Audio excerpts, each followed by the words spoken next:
Assalamualaikum warahmatullahi wabarakatuh.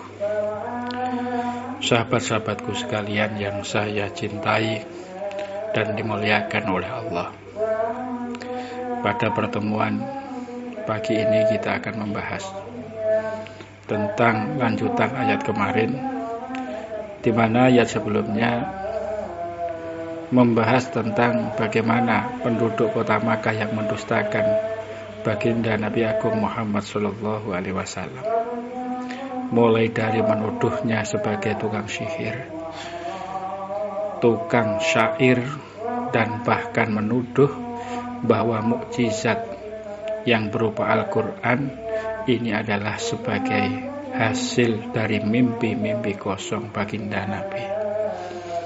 Sungguh keterlaluan memang. Dalam ayat ini menjelaskan tentang lanjutan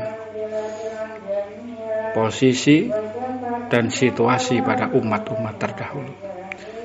Mari kita baca ayat selanjutnya. A'udzubillahi minasyaitonirrajim. Ma amanat qablahum min qaryatin ahlaknaha afahum yu'minun. Ini bahwa umat-umat terdahulu juga tidak mau beriman kepada nabinya. Termasuk di sana juga ada Fir'aun dan bala tentaranya, tidak beriman kepada Nabi Musa.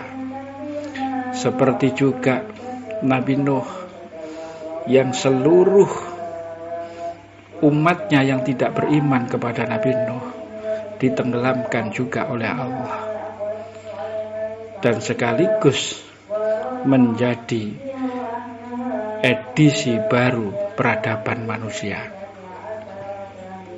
Dan juga begitu halnya pada nabi-nabi yang lain.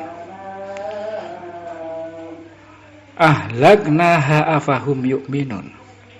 Umat-umat terdahulu yang tidak beriman kepada nabi dan juga Allah Subhanahu wa ta'ala, maka aku hancurkan, kata Allah, sebab mereka mendustakannya. Afahum yu'minun.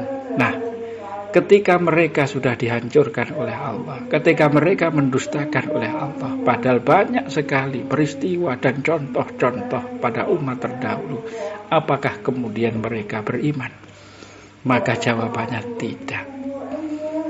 Nah, inilah yang kita harus ketahui, bahwa Al-Quran ini tidak akan bisa dimengerti bagi orang-orang yang tidak mau berpikir dan berangan-angan.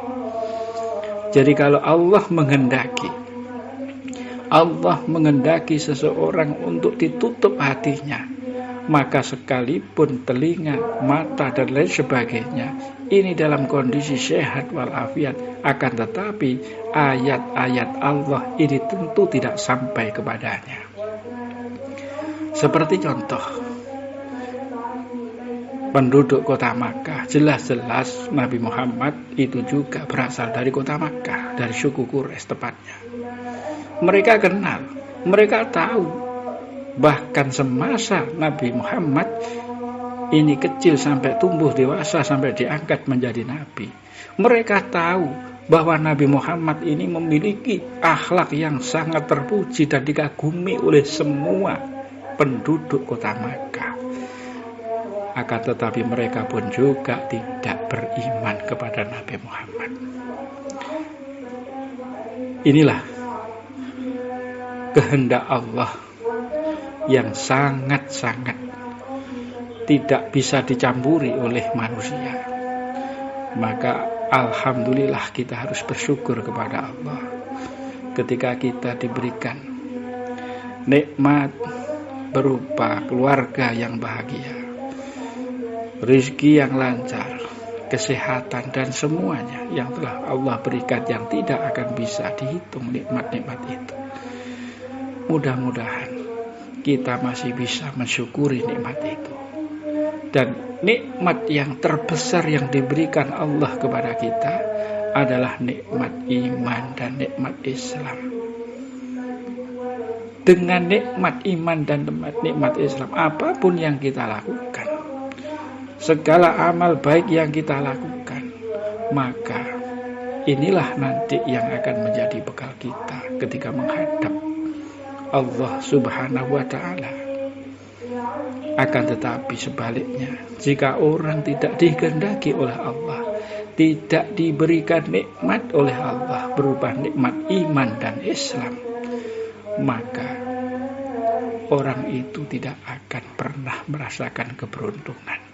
Bayangkan, kurang kaya bagaimana yang namanya Raja Fir'aun.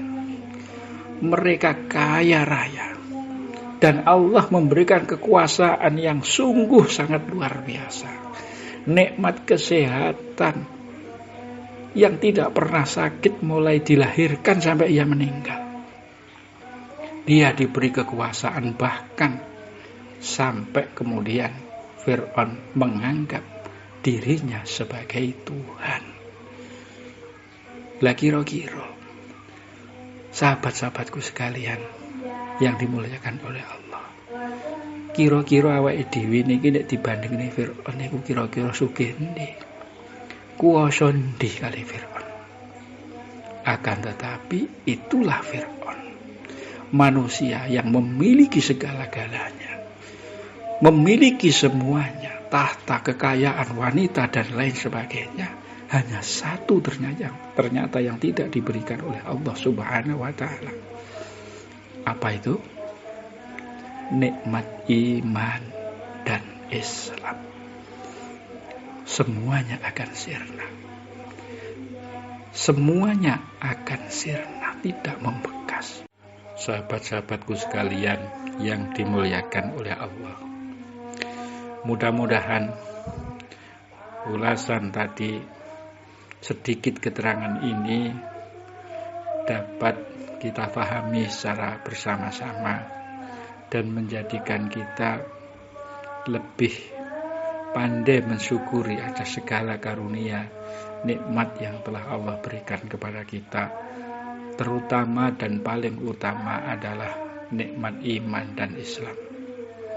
Kita tidak boleh putus asa. Kita harus semangat. Awake dhewe kabeh niki kudu semangat. Nyambut gawe yo semangat. Tapi ngibadah ojo sampai ditinggal. Karena bagi orang yang diberikan nikmat iman dan Islam, apapun aktivitasnya, baik itu bekerja itu kemudian untuk mencari rezeki, dan rezekinya untuk memberikan nafkah bagi anak-anak dan istrinya, maka ini pun juga akan dicatat sebagai ibadah.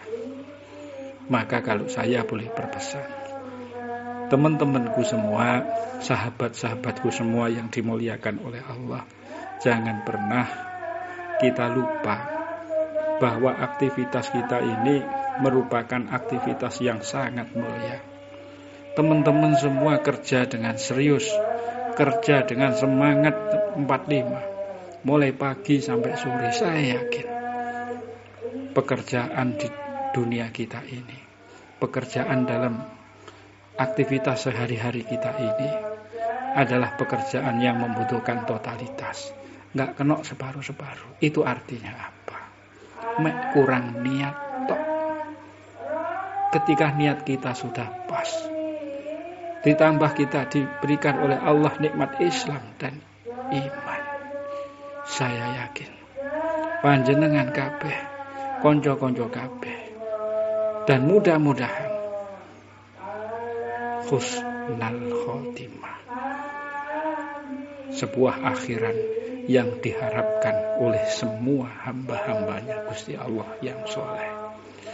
Kurang lebihnya ini yang bisa saya sampaikan. Mudah-mudahan ada manfaatnya.